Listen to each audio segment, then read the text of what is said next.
Oh, whoops! I don't know what I just pressed, but it messed up the I don't know exactly what happened, but it stopped the video. But okay, so the whole thing right now is that I separated the animals. I got the small animals that I had in the small animals that I had in the front. I moved them here to the back. So any animal that was under 500 pounds, I put them in the front, or any animal that was over 500 pounds, I put them in the front. And any animal that's under 500 pounds, or like realistically, they're all going to be about under 400. And so the 400-pound calf that I have back here is a little heifer, and I left her back here because I want her to be the number one. Whenever you have a herd of cattle, the biggest animal in the herd will usually end up being the number one animal. All right, usually it's the biggest animal that's in the herd will end up being the number one animal. And you really don't want your number one animal to be just kind of just a not good animal, because if that number one animal just freaks out and runs all over the place and all sorts of problems, the rest of the herd will have a lot of issues. And so I intentionally put a 400-pound heifer, a very, very, very calm and a good heifer. She doesn't have any health problems. She's always been very, very, very calm. And so I left her back here with the little calves with the intentions of making her the number one animal. And so that's also something to consider whenever you're putting a group of animals together. If your number one animal is hopping over fences and running around all over the place and not doing just not doing good, you should probably remove that animal from the herd and put in another number one animal, or the rest of the animals will have problems as well. It will create a lot of problems for the herd. And so I put a real gentle, calm heifer in here that's about 400 pounds, and I've raised her for a long time. That 400-pound heifer, when I first brought her in, she weighed a 150, 170, something like that. And I brought her in as a tiny little calf, and now she weighs about 400. And so I put her back here with and I know that she's bigger than the rest of the animals, and I did that intentionally so that she becomes the number one animal. And the rest of the animals look like they're doing okay. I had two animals that were just kind of looking like they were a little bit under the weather, so I went ahead and gave them a shot of antibiotics. And so here's what I got going on right now. Here's what I figured I would do. All right, because I did lose 3 animals, and then I had that one animal run away on that lease property. And so I'm down 4 animals, right? And I've been talking about this. The thing about my situation is that I legitimately, in terms of the amount of money that, in terms of a realistic sense, just to put things in perspective, the amount of money that I spend is so low compared to the amount of money that I make that, and just to put things in perspective, I still have enough money in my bank account right now to buy 5 more animals. From the animals that I sold about 2.5 weeks ago, I still have enough money in my bank account to buy 5 animals. All right, and here's the thing. And so I figured, what would I do with this situation? What would I do in this situation? What am I going to do? So the whole thing is, what I will do is I will wait to stabilize these animals. I need to give all of these animals in the back over here another round of vaccinations, except for that 400-pound heifer. The 400-pound heifer has already had multiple rounds of BRD vaccinations and multiple rounds of Covaxin. She does not need another round. But the other 20, I have 21 animals back here. The other 20 need a second round of vaccinations. And so here's what I figured I would do. I will stabilize the animals. All right, I will stabilize the animals. I believe it will take me about a month. And then once I have the animals stabilized, I will have these animals here, right? And then the animals in the front, they probably already weigh about, on the average, they already probably weigh about 550, maybe even closer to 600. I'll probably be liquidating them within about the next month. So by the time these animals are stabilized, the animals in the front will be ready to be liquidated. All right, and that's actually going to put me in a situation where I have even more money. Right, this is one of the big problems that I have right now, is that I am actually having difficulty reinvesting all of the money that I make in the cattle business. It's actually becoming very difficult. And so how am I going to solve this problem? I'm looking to re-leverage myself for a piece of land. All right, so but here's what I figured I would do. But now that I think about it, I'm going to continue to have this problem of just making an excessive amount of money. All right, until I figure out how to buy a large piece of land, until I get a big piece of land squared away, I will continue to have this problem where I make so much money that I cannot put it back into my business. All right, it's actually becoming very difficult for me to. Even right now, I am sitting with 5 animals worth of money in my bank account, and et cetera, et cetera. All right, and by the time I have these animals stabilized and the whole. Okay, so here's the big picture idea. What am I looking to do? So I believe that it will take me about a month to stabilize these animals, okay? I believe it will take me about a month to stabilize these animals. And within that month, the animals in the front yard will probably be ready to go for market. And so in my bank account right now, I still have enough money to buy 5 animals from the animals that I sold 2 weeks ago. And the animals on the lease property will be ready for market here in about a month as well. That's also another big thing that I got coming up. And so I have this massive inflow of cash, right? I have a massive excess of cash. So what am I looking to do with the money? I am looking to deleverage myself and then re-leverage myself for another piece of land, okay? I'm looking to retake my loans.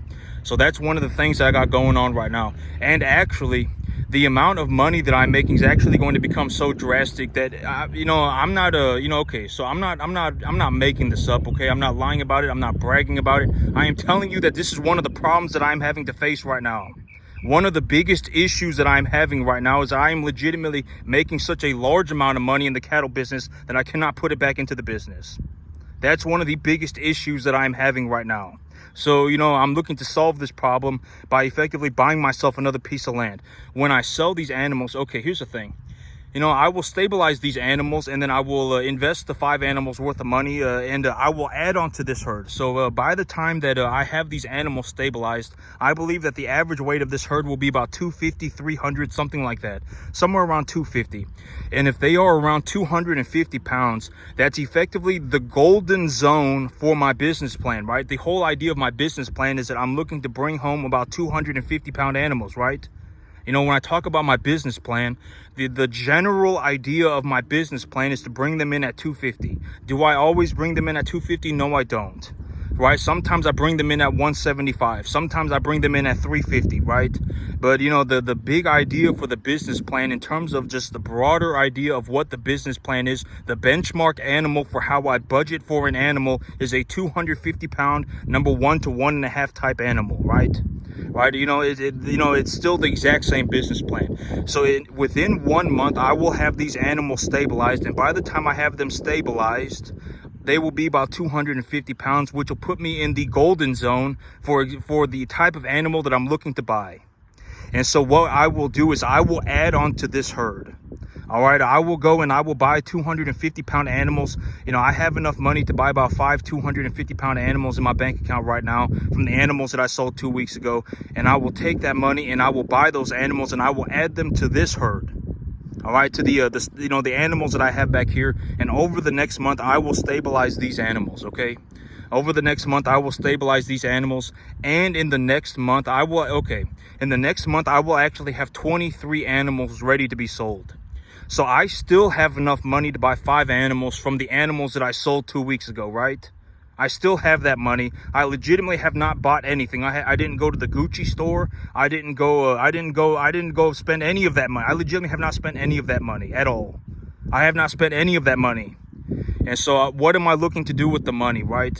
What am I looking to do? But by the time I do that, I will have another 23 animals ready for sale. And if I sell those 23 animals and I just follow the business plan, if I just take the money that I make from selling those 23 animals, they will probably hit the scale at about 600, 650. And when I take that money and I put it back into my business, I just follow the business plan, just effectively just follow the business plan, I will effectively make enough money to buy 46 animals. And I already have, like right now I already have 21. Let's say I add 5 to the herd, that's 26, right? And I'm entering the summer months, and in the summer months I will I'm not going to be I'm not going to be utilizing, I may not even be utilizing the lease property at all anymore. I might not. I've been thinking about it and I'm like, you know what, I probably don't even want to use it, with the whole, the fence situation and the trees on the fence and one of the animals running away. I'm probably not even going to use that lease property anymore. I'm just going to go and buy my own property. All right, I'm just gonna go and buy my own. All right, I mean, I'm just gonna go and buy my own. And so, but that, that's effectively the situation that I'm in. All right, and I'm not lying about it. I'm not being a doofus about it. I'm not, it just is what it is. Okay, but that's effectively what I have. I have looked at it, and that is what I have decided that I will do. All right, I will take the money that I have from selling the animals 2 weeks ago. I have about enough money to buy about 5 250-pound animals. And I will go and I will stabilize these animals first. By the time these animals are stabilized, I will have 23 animals for sale. Those 23 animals that get sold are effectively going to be going to the market at about 650 pounds, 600 pounds. When I sell those animals, I will effectively make enough money to buy 46 more. So if I already have 26 and I add 46, that's a 62 animal. What is that? What is that? 70 to 62? What is that? 70 is 72 animals, right? And then realistically, if I have 50 animals and I make enough money to buy 72, and 26 of my animals are stabilized, right? That's the situation that I'm going to be in. I'll effectively have sold. I will effectively have enough money to take my balance sheet from 50 animals to 72 animals, right? Effectively, that's what's going to happen in terms of the money. If we're going to talk about money in terms of something else other than money, let's talk about in terms of cattle. What's going to happen is I will effectively sell animals, and I will make enough money to grow my balance sheet from 50 animals to 72 animals, and I will have 26 stabilized animals at home. Right, and when an animal is stabilized, it takes time for me to stabilize that animal, and during that time, the animal will have gone up in value, right? So if I net profit 22 animals worth of money, and I have 26 animals at home that are stabilized, and I have not leveraged against them, let's just say I completely, deleverage myself.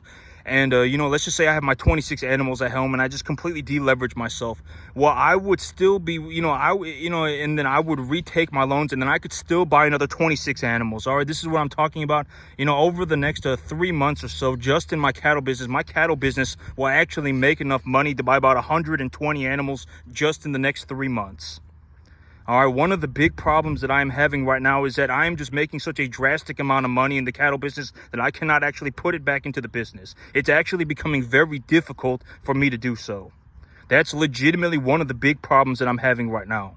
All right, like if I went to the bank right now and whatever, but even right now I could go and buy 5 more animals, but I'm not going to go and buy 5 more animals, because if I buy 5 more animals and then I add them to this herd, and I want to stabilize this herd first, okay? And then I'll stabilize the 5 animals separately. Over the next month, I will probably have 23 animals ready for sale. And then these animals will be stabilized. I could take the money that I make from just selling the animals, and if I buy more animals, I'll probably be able to increase the size of my balance sheet from 50 animals to 70 animals, and I will have 26 stabilized animals at home. All right, in a realistic sense, if I were going to just grow my business somewhat optimally, not even leverage myself to the eyeballs or anything, keep my balance sheet under a 1-to-1 leverage, etc., and just continue forward with it, I would effectively have to buy about 120 cattle in the next 3 months. Something like that. All right, and I'm not lying about it. I'm legitimately being honest about it. It just is what it is. It just is what it is. And the thing about it is that the whole reason that I think about these things, and the whole reason I take a look at these things, is because very sooner than later I will effectively have to deal with it, right? I will be in a situation where I liquidate the animals, and then I have the money, right? And then etc., and then I have to go and buy more animals. If I buy more animals, how do I want to situate the animals so that etc., I effectively have to do all of this, right?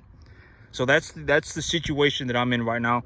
And I have one animal at the vet, because for whatever reason, they think we're thinking the vet is telling me that maybe he had a little bit of a spinal cord damage or something, but he's having a little bit of a difficulty getting up on his front 2 feet.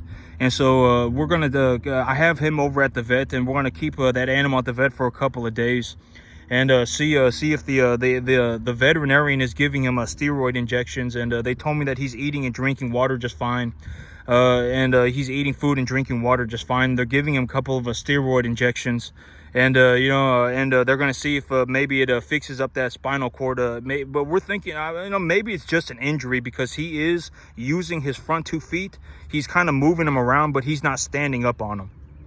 And so it's like maybe he has a slight spinal cord injury, but that's realistically one of the big issues that I'm having right now, that I'm having a difficult time right now, because here within the next 3 months, I will effectively be ready to buy about 120 cattle. I will be ready to buy, at least 80. And if I leverage against the earnings, it's going to be like 120. If I legitimately only take the money that I make from the cattle business and I put it back in the business, I would still be able to buy like 75, 70, something like that, legitimately, right? That's genuinely the situation that I'm in. And where am I going to put 70 cattle, right? That's the big issue. And realistically, like if I go net positive 22 animals, let's say I sell my animals and I make enough money to buy 22 more on top of the animals that I had, right? So I effectively made enough money to grow my balance sheet by 22 animals, and I have 26 stabilized animals at home, right? I would leverage against the earnings. Number one, the 22 animals that I went in the net positive, first I would leverage against those, and then I would stabilize the animals. And if the animals are stable and they have gone up in value, I would assess the herd, right? I would take the appraisal value of the herd and determine whether or not I am objectively in the net positive or not. And if I am in the net positive, I will then go and leverage against the number of animals that I have. Because why not? It would be all my, effectively it would, a majority. Okay, because think about it like this. Let's just say that I deleverage myself and I have 50 cattle, right? Let's say that I deleverage myself and I have 50 cattle. I've completely deleveraged myself and I have 50 cattle, right? So these 50 cattle, I've raised these 50 cattle, I've just followed my business plan. Let's just say, in terms of a generality sense, let's just think about it for what it is. Let's say I followed my business plan and I have 50 cattle and I have 0 loans. I have 0 debt. All right, I have 0 loans on my animals and I have 50 cattle. So if I have 50 cattle and I have 0 debt, right? If I, and I raised the 50 animals and I have them stabilized and they have gone up in value, and it took me, let's say, 2 months to stabilize the animal. It took me 2 months to stabilize the animal, and in those 2 months they have gone up in value, right? And I have 50 animals worth of money. That's all entirely my money, and my investment has actually grown as well. So I would, at that point, why not, right? If I went to the bank and took a loan for 50 more animals, let's say I took a loan for 50 animals and I invested 25 animals worth of money first. I stabilized those 25 animals, and then I went to the bank again and I took another 25 animals worth of money, worth of loans, and then I bought another 25. Right, then I would have 50 animals, and then I would, and by the time I stabilized the next 2 set of animals, those 50 animals would have gone up in value again. And by the time I stabilized the second set of 25 animals, the first set of the 25 animals that are entirely my money will probably be ready for market, right? Because if I have 100 animals, right, then, I would effectively be selling about 20 animals every month. Right, 15, 20 animals every single month. Right now I'm selling animals every 2 months, but if I increase the size of my herd from 50 to 100, I would be selling animals every single month. Right, and then when you think about that, the appreciation value of my investment portfolio is actually going up drastically. It's going up much faster than, if I have 100 animals, the appreciation value of 100 animals will be higher than 50. Right? The net value gain of the 100 animals will be higher than 50 animals. Makes a lot of sense, right? It's not some difficult thing to understand. If I have 100 animals, and granted that I do my part and I take care of the animals properly, the 100 animals will go up in value faster than 50 animals would. And so if I realistically, after a certain point, I will probably have to start leveraging against the earnings as well. Or not against the earnings, against the unrealized gains. I probably will. Or I will be sitting around with a massive amount of positive equity, which I already am. All right, legitimately, I will have to probably even start leveraging against the unrealized gains. After a certain point, very soon, maybe when I go to about 75 animals, I will have to start leveraging against the unrealized gains. Because if I don't, the sheer appreciation value of my herd will become so drastic that it will legitimately reduce my leverage to like a maybe 50% of my balance sheet. Because think about it like this. let's say that I have, when I have 50 animals, I am selling a set of 15 to 20 animals every 2 months, right? I'm selling a set of animals I'm selling 15 to 20 animals every 2 months. But when I have 100 animals, I will effectively be selling 20 animals 15 to 20 animals every month. So, if I'm selling 15 to, number one, if I was, when I start doing that, not if, when I start doing that very soon, I'm looking to, utilize my capital that I'm making right now to effectively make that a possibility, right? I'm looking to grow my business. So when I take the, when I sell the, if I'm selling 15 to 20 animals every, number one, the market weight of the animal will probably go up from 650. I'll probably be selling animals at about 750.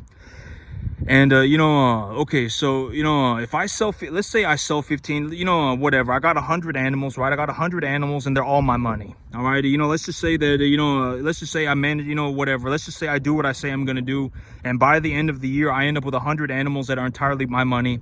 And I go, and I take a loan for 100 more, whatever, et cetera, et cetera. So that will leave me with 200 animals. And here's the thing. If I have 200 animals, I would effectively be selling 40 animals every month, right? And if I sell 40 animals every month, the 40 animals that I sell will make me money, right? That's the whole thing. It's like when I put money into the cattle business, the reason that I do it is to make more money back. So if let's say I have 20 animals worth of my money and 20 animals worth of the bank's money, and the 20 animals worth of my money has gone up to 40 animals worth of money in value, and the 20 animals that I have for the bank has gone up the same amount, 20 animals, and I paid the bank 10% interest, which I'm not going to pay the bank 10% interest. Paying the bank 10% interest over the course of 6 months is a 20% annual interest. I'm not going to, let's just say I pay 5% interest. And so I owe the bank 21 animals worth of money. So I owe the bank 21 animals worth of money. And with the money that they lent me, I made enough money to buy 40. So now in a totality sense, I owe the bank 21 animals worth of money, and I have 59 animals worth of my own money. So even if I paid the bank back their 29 animals worth of money, which I would, I always pay the bank back. All right, I haven't defaulted on a loan to this day. Right, my financials are massively in the net positive. All right, I would still have 59 animals worth of money. And if I have 59 animals worth of money, I would have to leverage against that as well. Right, so this is also what I mean by the sheer increase. Right, this is what I'm the exponential gain. Right, I've been talking about this for a long time. As time progresses, the amount of gain that I achieve will become drastically higher. All right, as time progresses, I will effectively do drastically better. Not even because here's the thing. The thing about compounding growth, and I talked about this in terms of a realistic sense, a very honest way to look at this is that when I first started my business, I started off with about 5 or 7 animals, right? I started off with about 5 or 7 animals, and my results now are actually better than the commercial standard. When you take a look at my results for what they are today, my results are better than the commercial standard. All right, so I effectively went from first starting my cattle business, having 5 or 7 animals, to now having 50 animals, getting ready to sell 23 in the next month. And my results are better than the commercial average. All right, so when we take a look at it for what it is, that's what I mean by, and as of this point forward, the amount of gain that I achieve will go drastically higher. It will be drastic, legitimately, vertical. It will go exponential.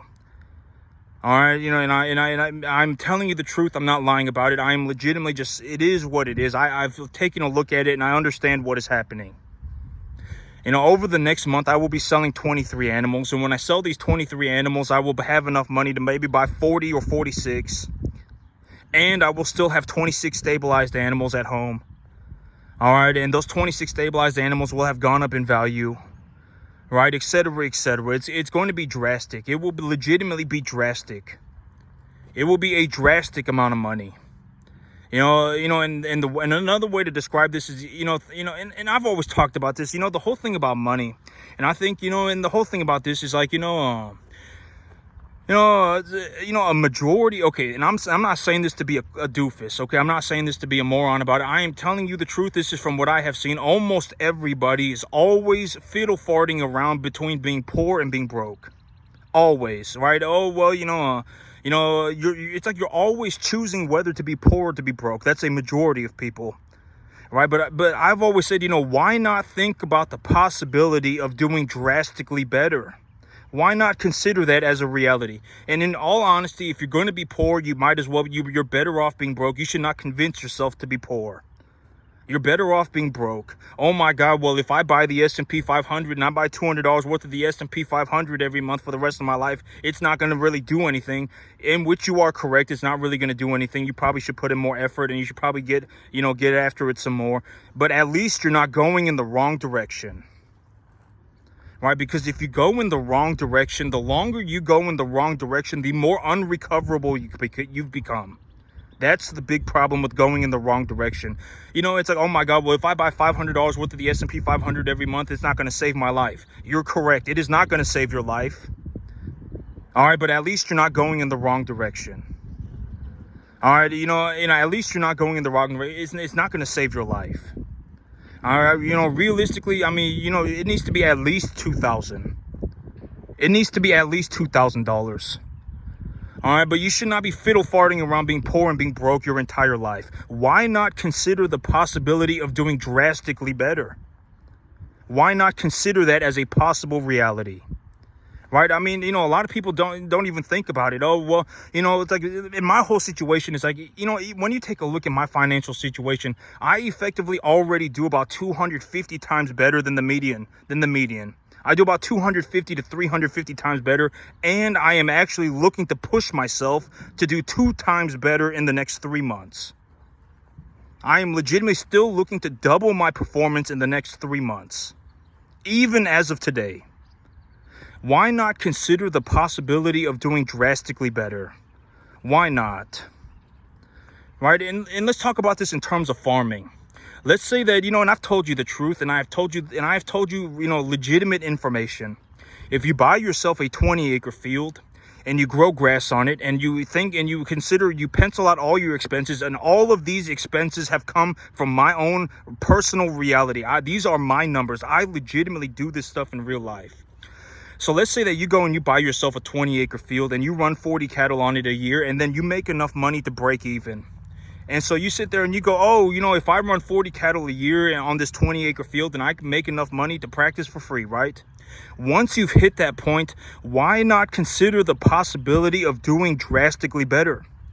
Why not think about, running, 200 cattle on your 20-acre field? Why not think about running 150 cattle on your 20-acre field? Why not? Right? And just to put things in perspective, I have already ran 90 cattle. Right? And 75%, let's say 65 of those 90 cattle I have ran on a 10.5-acre field by myself. Right? By the end of the year, I will legitimately have ran about 120 to 140 cattle on just this 10.5 acre. But granted that I'm going to go and buy myself, the whole thing is I'm looking to buy myself another field. But why not consider that? All right? Why not consider the possibility of doing drastically better for yourself? It's like, let's say that you've managed to hit that point where you're just kind of cruising, right? You're on your 20-acre field and you're running your 40 cattle a year. Why not think about running 200 cattle? All right, what if you could actually go and improve yourself, right? Improve your results. Instead of running 2 set of cattle a year, run 3 set of cattle a year. Improve your results. Grow better grass. Figure out more about learn more about animal nutrition. Right? Why not? Right? Why not consider that as a possibility for your life, right? And almost always, the reason why you don't consider these things is probably because you hang around poor people. Majority of the times, right? I've always said that poor people are the worst gaslighters on the entire planet. Have you ever, poor people and broke people will always try and turn other people poor and broke. All right, go and find yourself rich people. legitimate, well-to-do people. Oh, this guy legitimately works 7 days a week. This guy legitimately works 15 hours a day, started a business, grew his business by over 1,000% in the last 2.5 years, and is still looking to increase his business by another 200% in the next 3 months. And I find people like that, see how they do it, right?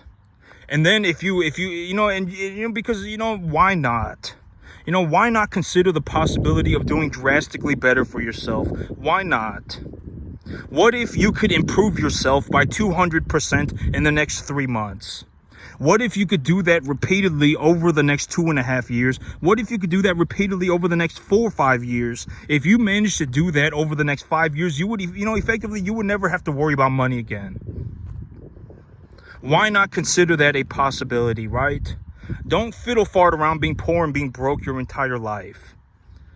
All right, and I talk about in terms of, in terms of like money. How do I see money? Do I, and I've even talked about the lady, right? The only person that I know in my entire life that has legitimately gone from being poor to being broke and stayed broke forever and not ever fiddle farted around going back and forth with it is, I only know one person. And even this person does not go on magical journeys. This person does not have delusional fantasies. This person does not go, I fell out of heaven a 7. All right, she shows up for work. She works 45, 55 hours a week for as long as I have known. Legitimately like 50 hours a week. And then she goes home to her 2 kids. That's how she lives her life. Is she a saint? Probably not. But at least she's not poor.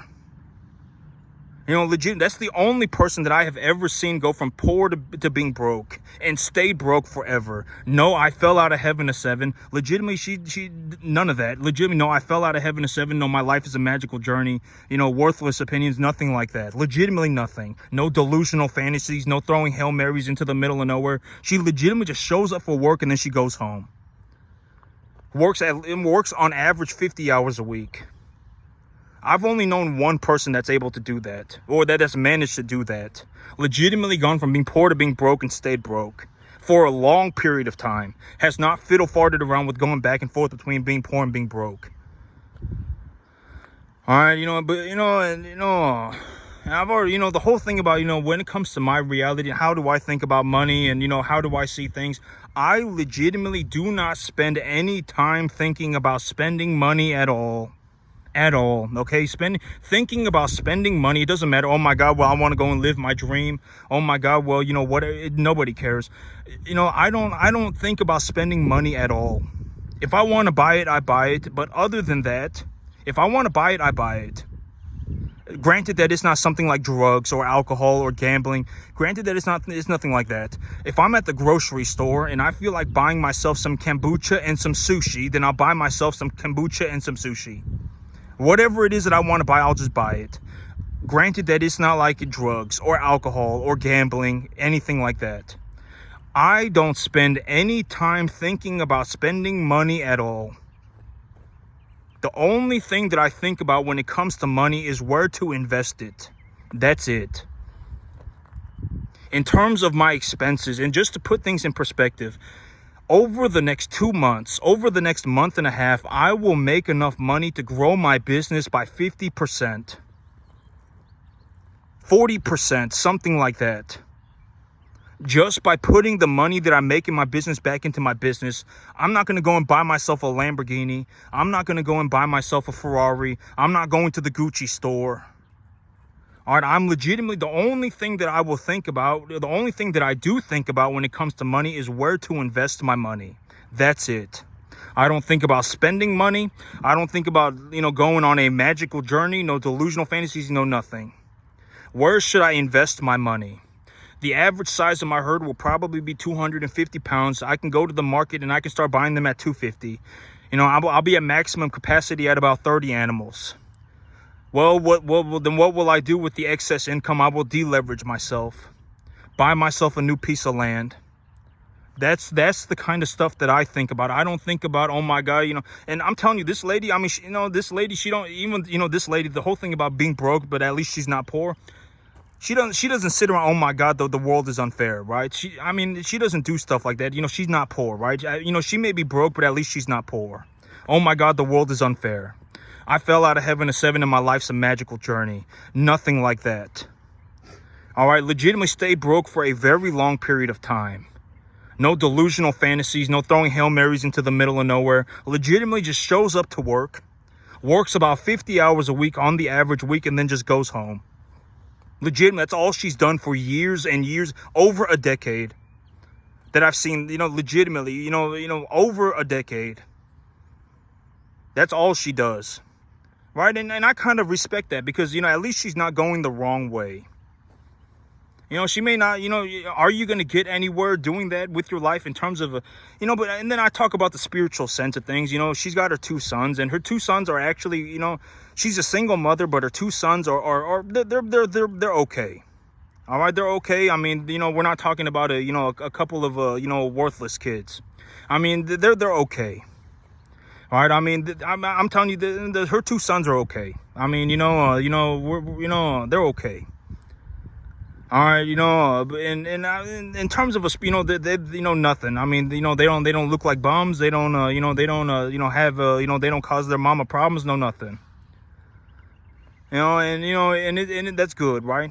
Because it's like, oh my God, my son's gone to jail, and oh my God, my son, my son got arrested last night because he was driving drunk, and it's like, well, your kids are worthless. All right, I don't know what to tell you. I mean, have fun with that. All right, nothing like that. All right, her 2 sons don't give her problems or nothing. Never gone to jail or nothing. That's good. All right. But I'm telling you, this lady, nothing like that. No, I fell out of heaven to 7. No magical journeys. No, throwing Hail Marys into the middle of nowhere. Nothing. Legitimately just shows up for work, works for 50 hours, and then she goes home. She's done that for like over a decade. And I've known this woman for a long time. All right, and that's good. All right, that's good. At least she's not going in the wrong direction. Is she a saint? No, she's not a saint. I would guarantee you she's not a saint, but at least she's not poor. All right, you shouldn't go back and forth between being poor and being broke your entire life, all right? That's not a good place to be. Think about the possibility of doing better for yourself. And I understand that putting $500 into the S&P 500 every month for the rest of your life is not going to save your life. Granted that you're not like 7 years old. It's not going to save your life. I understand that. Realistically, you need to do at least $2,000. If you don't put at least $2,000 a month into the S&P 500, it's probably not going to turn into enough money to even make a real big difference. But at least you're not going the wrong way. All right, that's the big thing. At least you're not going the wrong way. And that's it for me today, YouTube. Y'all have a good one.